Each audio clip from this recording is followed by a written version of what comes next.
नमस्कार. उद्या आहे 2 एप्रिल आणि उद्या आहे हनुमान जयंती. चैत्री पौर्णिमा देखील आहे. हा दिवस अत्यंत पवित्र असल्यामुळे कोणत्याही परिस्थितीत एका नारळाचा हा एक प्रभावी उपाय आवर्जून कराच. घरातील सर्व बाधा नष्ट होतील आणि तुमच्या कुटुंबाचीही प्रगती होणार आहे. तुम्हाला प्रत्येक कामामध्ये यश मिळायला सुरुवात होईल. तर एका नारळाचा असा उपाय आपल्याला कोणता करायचा आहे, कोणत्या वेळेत करायचा आहे, सविस्तर माहिती आपण या व्हिडिओमध्येच बघणार आहोत. त्यामुळे व्हिडिओ स्किप न करता शेवटपर्यंत बघा. माहिती आवडल्यास लाईक, शेअर, सबस्क्राईब करून बेल आयकॉनला आवर्जून प्रेस करा आणि कमेंट बॉक्समध्ये ओम हनुमंते नमः लिहायला अजिबात विसरू नका. हनुमान जयंतीच्या दिवशी मंगळाचे संक्रमण होत आहे. हा दिवस चैत्र महिन्यातील पौर्णिमेचा आहे. या दिवशी हनुमान जयंती हा पवित्र सण साजरा केला जातो. तर मंगळाचे संक्रमण हनुमान जयंतीच्या दिवशी एक अत्यंत शुभ आणि दुर्मिळ योग निर्माण करत आहे. तर हे अनेक राशींसाठी अत्यंत फायदेशीर मानले जात आहे. मंगळाचे संक्रमण आणि हनुमान जयंती याच्या शुभ संयोगावर तुम्हाला हा एक उपाय आवर्जून करायचा आहे. त्यामुळे हनुमानाचे आशीर्वाद तुम्हाला प्राप्त होतील. रखडलेली कामे तुमच्या मार्गी लागतील. तर आज 1 एप्रिलला चैत्र शुद्ध पौर्णिमा सकाळी 7:07 सुरू झाली असून पौर्णिमेची समाप्ती ही उद्या 2 एप्रिल रोजी सकाळी 7:41 होणार आहे.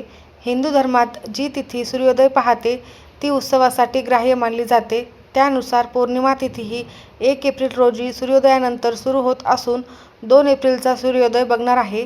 त्यामुळे हनुमान जन्मोत्सव हा उद्या 2 एप्रिल रोजी सकाळी 6:40 साजरा होणार आहे.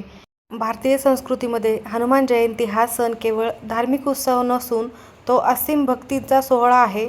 चैत्रशुद्ध पौर्णिमेच्या मुहूर्तावर अंजनीपुत्र हनुमानाचा जन्म झाला, ज्यांना आपण संकटमोचन आणि रामभक्त म्हणून देखील ओळखतो. हनुमान हे अष्टसिद्धी आणि नवनिधीचे दाता मानले जातात. त्यांच्या केवळ नामस्मरणानेच भीती, दुःख आणि संकटे हे दूर होतात, अशी भाविकांची श्रद्धा आहे. तर तुम्हाला हनुमान चरित्राचे पठण करणे शक्य झाले तर आवर्जून करा. हनुमान चरित्र आपल्याला संयम, निष्काम सेवा आणि निस्सीम स्वामी भक्तीची शिकवण देतो. हनुमान जयंतीनिमित्त तुम्हा सर्वांना सर्वात आधी खूप खूप शुभेच्छा.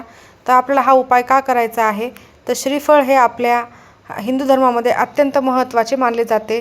याला आपण लक्ष्मीचे स्वरूप देखील समजतो. हनुमानाला देखील नारळ अर्पण करण्यामागे काही प्रमुख कारणे आहेत. अहंकाराचे प्रतीक. नारळ फोडणे म्हणजे आपल्यातील मीपणा किंवा अहंकार देवाच्या चरणी अर्पण करणे. पूर्णत्वाचे प्रतीक देखील मानले जाते. म्हणजे नारळामध्ये पाणी, गर आणि कवच असते, जे सृष्टीच्या पंचतत्वाचे प्रतिनिधित्व करत असते. त्यासोबतच हनुमानाला नारळ अर्पण केल्याने 7.5 किंवा शनी दोषांचा त्रास देखील कमी होतो, अशी श्रद्धा आहे. तर तुम्हाला उद्याच्या या दिवशी नारळाचा हा प्रभावी उपाय आवर्जून प्रत्येकाला करायचा आहे. जर तुम्हाला काही समस्या असतील तर हनुमान जयंतीच्या दिवशी तुम्ही काही उपाय करू शकता. अडलेली कामे मार्गी लागण्यासाठी देखील तुम्हाला हा उपाय करता येतो. तर तुम्हाला हा नारळाचा उपाय उद्या कोणत्या वेळेत करायचा आहे, तर तुम्ही उद्या दिवसभरात कधीही करू शकता. सकाळी लवकरात लवकर करणे शक्य झाले तर आवर्जून करा, किंवा मग तुम्ही दिवसभरात कधीही केला तरीही चालेल. हनुमान जयंती हा दिवस शक्ती, भक्ती आणि निस्सीम सेवेचे प्रतीक असल्याने श्री हनुमानांचा जन्मोत्सव म्हणून साजरा केला जातो. या दिवशी नारळ म्हणजे श्रीफळ अर्पण करायला आणि त्याचे उपाय करण्याला देखील खूप महत्त्व आहे. घरामध्ये किंवा आयुष्यात असलेली नकारात्मक ऊर्जा दूर करण्यासाठी या दिवशी हनुमानाची उपासना केली जाते.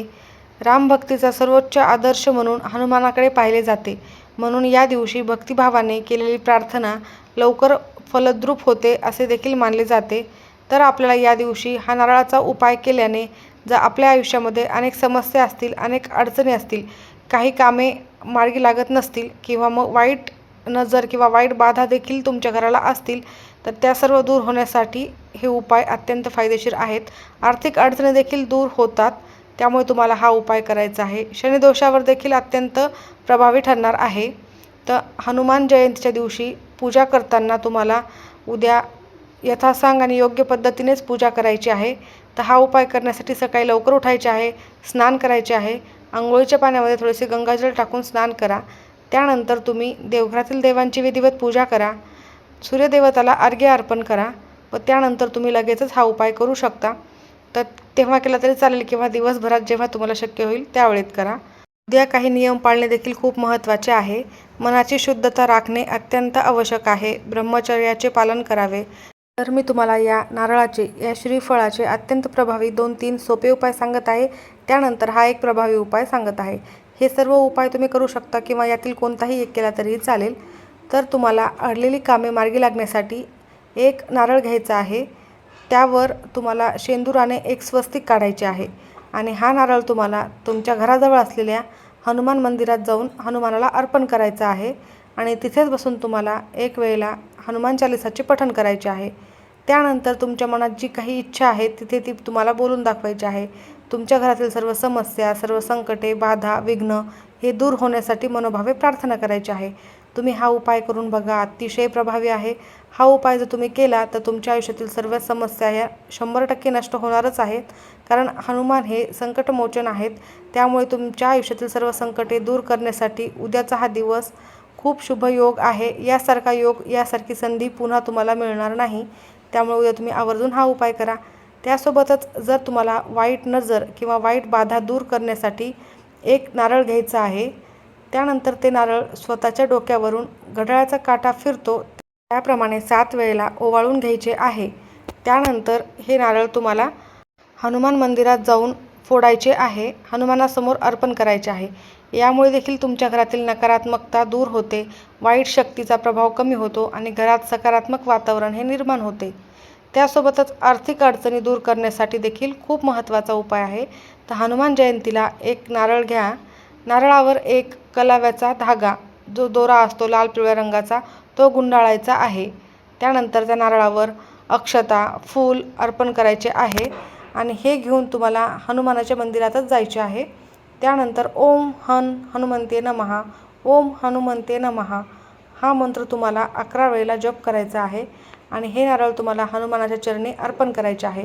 असे केल्याने तुमच्या आयुष्यातील कोणतीही आर्थिक समस्या असो, तुमच्या घरामध्ये पैसा टिकत नसेल, लक्ष्मी प्राप्ती होत नसेल, खूप कष्ट आणि मेहनत करून पैसा येत नसेल, तर तुम्हाला या सर्व समस्यांवर निवारण होईल आणि तुमच्या घरामध्ये कायम माता लक्ष्मीचा वास राहील, लक्ष्मी राहील आणि पैसा अमाप स्वरूपात प्राप्त होईल. तुमच्या प्रत्येक कामाला, तुमच्या प्रत्येक प्रयत्नांना यश मिळायला सुरुवात होईल. त्यामुळे तुम्ही हा देखील एक उपाय करा. खूप साधा आणि सोपा उपाय आहे आणि अत्यंत प्रभावी आहे. त्यानंतर ज्यांना शनीची 7.5 सुरू आहे त्यांनी उद्याच्या या दिवशीची संधी तर अजिबातच सोडू नये. त्यांनी या दिवशी हनुमान मंदिरात जाऊन एक नारळ अर्पण करायचा आहे. यामुळे शनीचा प्रभाव सौम्य होतो. कारण शनिदेवाने हनुमानाला तसे वचन दिले आहे की जो कोणी तुमची भक्ती करेल तर त्याला देखील माझे देखील आशीर्वाद प्राप्त होतील आणि कोणतेही 7.5 त्याच्यावर राहणार नाही. तर यासाठी तुम्हाला हा उपाय आवर्जून करायचा आहे. शनीचा प्रभाव नक्कीच सौम्य होईल व तुमच्या आयुष्यामध्ये शनीच्या 7.5मुळे जे काही अडथळे आहेत ते दूर होतील. तर तुम्हाला हनुमानाच्या मंदिरात जाताना एक दिवा देखील घेऊन जायचा आहे. दिवा घेऊन जाणे शक्य नसेल तर तुम्ही थोडेसे तेल घेऊन जायचे आहे व हनुमानाच्या मंदिरात जिथे कुठे दिवा जळत आहे त्या दिव्यामध्ये तुम्ही तेल टाकायचे आहे. सोबतच उद्या हनुमानाला आवर्जून रुईच्या पानाची माळ अर्पण करा. 7 किंवा 5 पानांची माळ तयार केली तरीही चालेल. त्यावर तुम्ही जय श्रीराम, जय श्रीराम असे लिहायचे आहे व ही माळ तुम्हाला अर्पण करायची आहे हनुमानाला. आणि ते नाव तुम्हाला शेंदुराने किंवा कुंकवाने लिहिले तरीही चालेल. शक्य असेल तर थोडेसे काळे उडीद तुम्हाला हनुमानाला अर्पण करायचे आहे. थोडेसे तेल आणि उडीद एकत्र करून तुम्ही हनुमानाला अर्पण करू शकता. अत्यंत प्रभावी हे उपाय आहेत आणि नक्की करा. हा नारळाचा उपाय तर तुम्ही आवर्जून करा. यातील जो मी तुम्हाला कलाव्याचा उपाय सांगितलेला आहे तो अतिशय प्रभावी आहे. त्यासोबतच एक नारळाचा जो अत्यंत प्रभावी उपाय मी तुम्हाला सांगितलेला आहे तो म्हणजे नारळावर स्वस्तिक काढायचे आहे आणि स्वस्तिक काढून हे नारळ तुम्हाला हनुमानाच्या चरणी अर्पण करायचे आहे. हनुमान चालीसाचे पठण करायचे आहे. जो उपाय मी तुम्हाला सुरुवातीला सांगितलेला आहे तो उपाय केल्याने अडलेली कामे तुमची मार्गी लागतील आणि कुटुंबाची प्रगती होईल.